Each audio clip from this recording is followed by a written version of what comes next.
Hey guys, this is Angelique Moon. I do have an Xbox Live account. If you want to game with me, just type in Angelique Rose.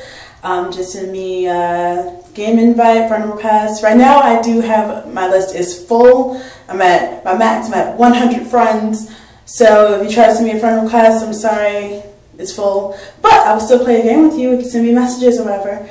So I am here to talk about Call of Duty Black Ops 2. I've been meaning to this review. I keep making videos and it just doesn't seem to be right for me. But I decided that I'm going to just make the video and just post it. So Call of Duty Black Ops 2, it's a really good game. I know a lot of people say it is repetitive, which I do agree with. It is repetitive. It does play just like the first Black Ops. So you do just jump right into the swing of things, and you can go on and play like normal. But because of that, there is an upside. That's the downside. The upside is that you do get introduced to new weaponry. If you guys haven't checked out the trailers or haven't been seeing anything on YouTube as of late about Call of Duty Black Ops 2, it does have a lot of new age kind of technology, like near future kind of wise technology. So you do get to play with new kind of guns, new kind of setups, score streaks that you can use. So there's a lot of new toys to play with in Call of Duty Black Ops 2. That's only for the multiplayer, but I'm going to get back to the multiplayer in a minute. Right now I want to talk about the campaign or the storyline. The storyline is about David Mason, and you're pretty much following about what happened to his past and how it's affecting the present, which is 2025. It's a really great storyline. Well, to me, I think so. I know some people said they didn't like it. Others said that they did. The reason why I like the storyline is because the voice actors, to me, they did a really great job, spot on. They didn't sound dry. They didn't sound dead. They were really into what they were reading. I loved the graphics. I really did, especially when it comes to the cutscenes. It didn't seem choppy. It didn't seem like, what the hell is this cutscene doing here? It flowed with the story. I did like how they add, like, you know, real life footage into the CG animation. So I really did like the storyline. It was really great with the cutscenes. Another thing is that I'm not going to give away too much, but you do play between, you mostly do play as a good guy, but you also do jump on the bad guy's side and play their little side story as well, or their part of the story. So you do go back and forth between being a good guy and being the bad guy. But I will tell you this, if you've never played the campaign before, you're going to play the campaign, there are certain choices that you make. And this is what one of my friends had told me, and because I only played it once, and now I'm going to have to play it again, because it turns out certain choices that you make determines the ending, which is really cool. So it's not like, oh, whatever choice you make, you're going to get the same ending. Now I think I've heard there's 3 endings. At first one said 2. Then one of my friends discovered another one. So there's 3 endings. So you have 3 different choices, people. You have 3 different endings to look out for. You have 3 different endings to sort of find out how to get to. So I like that. I like that they added that in there. The storyline itself, the campaign, besides the endings, you do have twists and turns. And like I said, they give you decisions. So depending on what decision you go with, you get a different outcome. So we could be the good guy and make the good decision. You could be the bad guy and, you know, just run around crazy, blowing people's head off, whatever. But it does give you, gives you that sense of feeling like you are more in control of the story and where it's going to head. Instead of them leading you throughout the story, you do get a chance to sort of guide the story where you want it to go. So that's what I'm talking about with the campaign. Overall, I think the campaign was really great. I thought it was really fun. Again, I did like the story. I loved how the animation was very beautifully done. You know, good job, Treyarch, Activision, good job. Going back to the multiplayer, however, like I said, when you jump in the multiplayer, it does feel the same. Now you do have a lot of new boards, you know. So you don't get any of the old boards that you play on. One of them you do play on the boat. And one of my friends was like, it's the boat, it's a boat, it's a boat, it's a boat. Like, don't worry about it, just goofy stuff. You play on a boat, you play, another map that you play on is like a, it's like a liner, like a airplane liner, I want to say, like a Navy kind of ship, which is pretty cool. You play on different kinds of boards. Some of them are really open. Others are enclosed. They're ones where they can just hide up anywhere and everywhere, so you really got to watch your corners. So it's really just all new types of boards. But as I've said, you know, if you're used to the guns, if you're used to playing with Call of Duty, the series, even Call of Duty Black Ops 1, you can go right into it, learn the board, and then you can quickly be acclimated to how the gameplay works. But let me talk to you about the zombies. Yes, the zombies. The zombie mode is really fun. I've actually had a lot of fun in the zombie mode. What I like about zombies is that you can do survival or you can do grief. If you do grief, that is an 8-player kind of match. And at first, everyone was debating, well, what's this 8-player that someone's a zombie and someone's a survivor?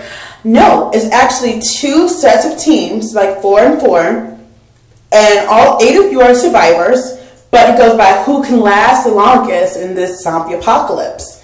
So if you last longer than this other team, then you win. That's pretty much how it will go. So you can't help the other teammates, you can't help them up. You can sort of injure them, like you can shoot at them, but you won't kill them. But it sort of stops them or slows them down from running, so the zombies can attack them and knock them down. You can sort of help out. I mean, if you are in the clutch and all these zombies attacking you, and I've done this before, and like some of us had to do this before, where it's like, okay, they can take that side, we can take this side, let's just shoot all these zombies and try to survive. The one annoying factor about survival, or grief, rather, I'm sorry, the one bad factor about grief is if it's one person in one team, one person in the other team, right? And this person's down. Let's say this person down. Oh no, I'm down. So if you're the only survivor and you end up getting knocked down, it restarts that whole entire round. So you have to pretty much last a whole round without dying if everyone else is down. So that's the only bad side about it, and it gets annoying. But grief is really fun. Survival, is good as well. It's just all about how long you can last and how many rounds. However, and this is a good however, on one of the zombie maps, it is a zombie campaign. Now they don't list it as campaign. I think they just list it as something like a, I think it says like transit. I'm not sure, it says, or bus stop or something like that. It doesn't necessarily say zombie campaign, but it is a campaign. You have to pick up certain parts, you get to ride around on a bus. If you go out, don't be really careful when you go out that fog. There's well, one of my friends call it a baby zombie. It's not really a baby, it just looks like a baby because it's, yeah, but it's not a baby. There's actually an achievement with that. If you go into a fog and let one of them jump on your head and they try to scratch you up, you just knife them and they die and you get an achievement. There is another achievement, I think, if you let one of them jump on your head and you run through a green light, that's supposed to be an achievement. I don't know, I haven't tried that one yet. You can make a portal, and there's an achievement with that one as well, and it's all on that certain map, I do believe. I'm not entirely sure when it comes to the portal part. But it is a campaign, and if you finish that campaign, there is another section down below that you can't get to yet. But once you finish that campaign, you unlock that 4th board. And so, hey, if you've done a campaign, I would love your help on that because I really want that last board. Another downside about Call of Duty Black Ops 2, if you did pre-order and you got Nuketown 2025, well, you probably know this already, you can't always go and play it.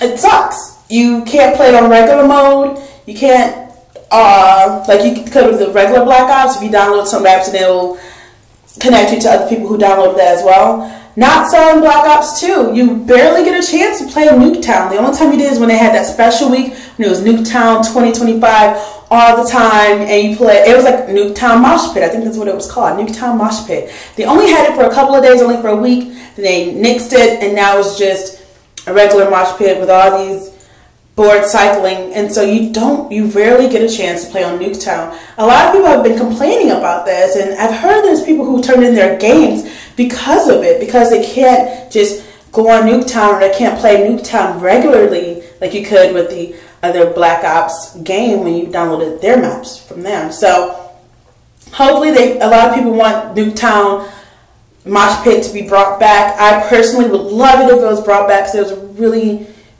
fun. This video is about almost 11 minutes long. I'm so sorry. I didn't mean to talk this much about a game, but I guess it's good because I'm a gamer girl. Hey!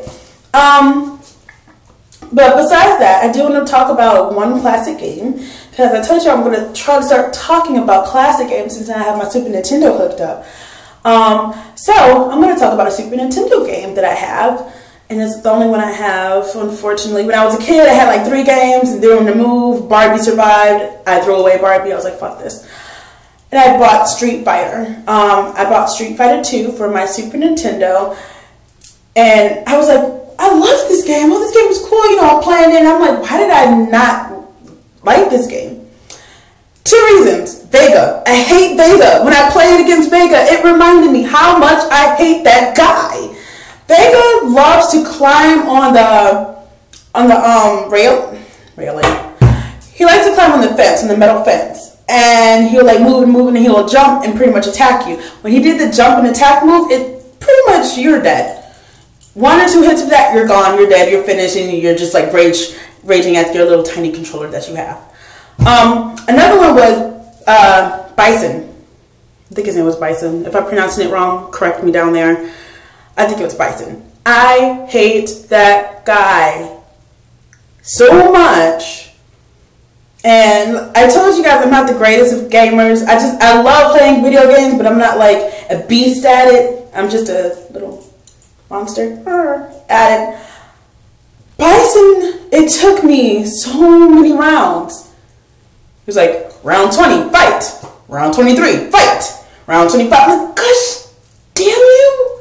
And it was always, it was like, I'm knocking him down. I'm punching him. I'm getting him. Fine, he's out. I'm about to just hit him one more time. No. He does the little spinny move, knocks me over against the wall, and I'm dead. He's dead like, ha ha ha. I'm like, fuck you, bitch. Really?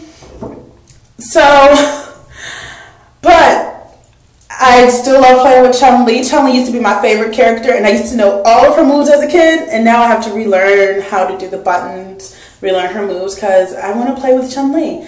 As well as Ryu and Ken, of course, I got to play with those two, and I need to get back into playing fighting games. I used to be really good at fighting games, but now all I really play is, my forte is music games, just like dancing, rock band, DJ Hero. If you play me against that, you will probably die. But I want to get back into being an all-around gamer, so that's why I'm getting back to my roots of Super Nintendo. So before I make this video any longer, comment below, subscribe, like, share this video, and also I want to know your opinion. What is your favorite classic game? And it could be from Super Nintendo, Nintendo, Atari, whichever platform, GameCube, Nintendo 64, Dreamcast. Dreamcast was awesome, by the way. So any one of the old school platforms, which is your all-time favorite classic game? So tell me down below, okay? I will try to make another video. I will try to talk about more games that I have. I know I need to buy more new games. Yes, I know I need to buy Halo 4. You better not tell me that. I'm pretty sure one of my friends will comment down there, get Halo 4, you bitch. I'm like, fuck you, bitch. But no, I know I need to get Halo 4. So, like, comment, subscribe, all that good stuff, and I will come back with another video. This is Gamer Girl Star at you. Alright, bye!